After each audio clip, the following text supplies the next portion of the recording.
you guys watch my channel for a while, what's that? You'll know that I am not too big into modifying my cars. I clean them, I wrap them, I tint them, and I drive them. Once in a while, I'll do an exhaust, but it's not very often. I never do, you know, like headers or like a stage 1 or 2 kit or anything like that. If I see too many people that modify their cars and they don't work as they're intended to, and stuff breaks and sensors don't work. Anyway, I just don't like modifying my cars. But this car, let me turn on the accessories here. It's got a whopping 7.5 miles on the odometer, so it is brand spanking new. And I noticed this right away. Look at this. Look at this cheap ass plastic start button that is already starting to chip.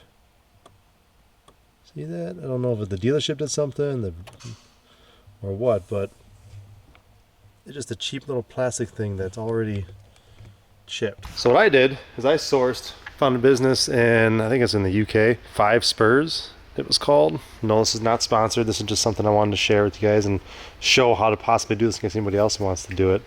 But they offer aftermarket metal, I don't know if you can hear that, replacement power buttons, and that has what looks like a plastic bezel around it, and it's just a plastic button that, as you saw, the coating is all flaked off. So I wanted to film how hopefully simple. I haven't ever done this, but this looks pretty simple. Looks like a couple tabs right here. All that holds that on. There's no bezel around it. I don't have to reuse that one. I guess we'll find out. But I wanted to film the process and how it is to replace something as simple as the push the start button. Hopefully I don't mess this up. You guys gonna learn with me. Oh, I should have my key on here, but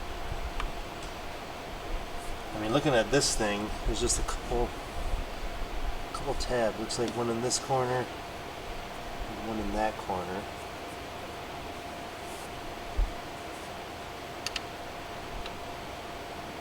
Looks to be about the same size with the bezel, but let's just find out here.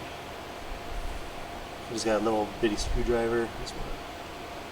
I'm trying to push this tab in right there. Hope you can hear me. I don't want to break anything, I don't want to scratch it. I think we should use like a pick or something. I have one here though. Oh no, I scratched it. Alright. What is that?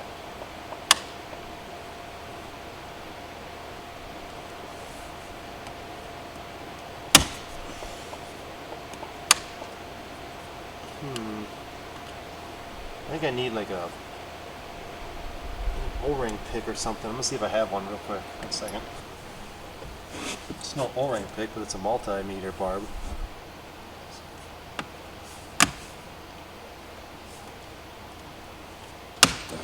Oh, look at that.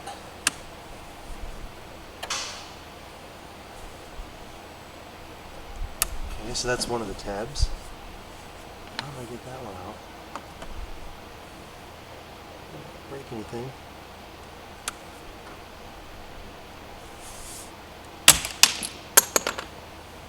Oh, look at that.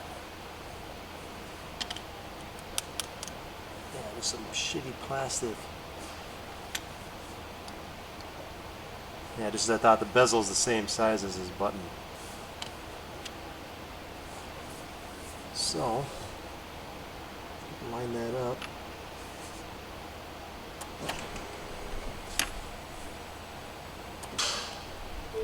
It's not working.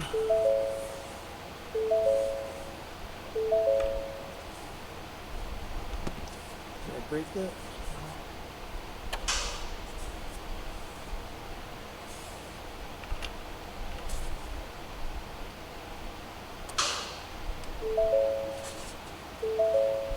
Does this even have the same bezels? Oh, it doesn't.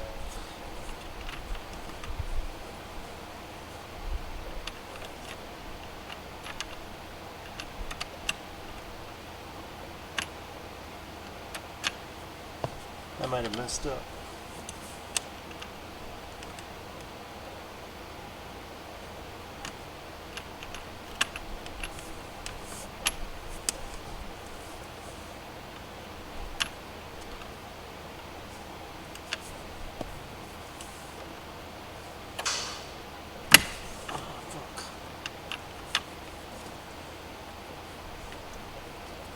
this was like that.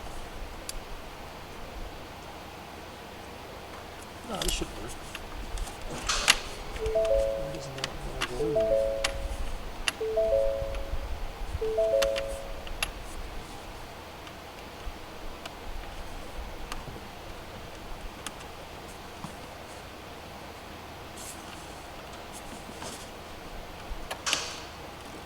Aha!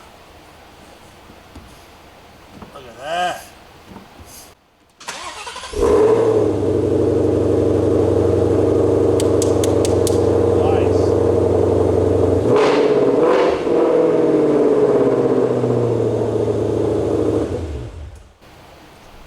That's what it was like.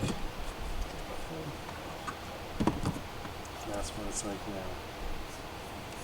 That was easy. You guys saw how I did that. It was just two little tabs. Kind of at the 5 and 11 o'clock mark. That's what held it on. Don't use a screwdriver though. Use an Allen pick or something. O-ring pick, I mean. Or a multimeter barb. Cool. Alright, as simple as that. That is how easy it is to replace that cheap chrome-plated plastic power start button on the Ford GT500 with a nice anodized aluminum one. I was hoping to get some more videos done today with some car washing and stuff. Show you guys the car that's sitting right here. You might be able to see in the background again on this one. I'm not really sure. Gonna have to wait for another day. Unfortunately, we worked on Halloween stuff all day, but at least I got this done. This is set to be a little piece here that you guys saw in that first video. There, see that? This is going to be repainted here this week or next. It's unpredictable, the weather here, but here's what we have right now. You know, just crap, snow, sleet. Half of the cars are not even here because I got the MA in my house. My dad's got the S-Class and the F12. I'm going to get the 488 down here. I'll move the GT500 next to this car that's right there. And yeah, so all right, hopefully another week or two at the most before we get some good weather and I can start getting these cars out. This needs to be, I need to polish it up still. I found a couple spots on it that I don't like. But let me know what you guys think. Let me know if you want to do it yourself. I'll try to post the link in the description as to where I got it. It's from 5 Spurs. I think they're in the UK. It took about a little over a month for me to get the part in. But you guys watched, it was maybe a 3, 4, 5 minute install at the most. Just be careful.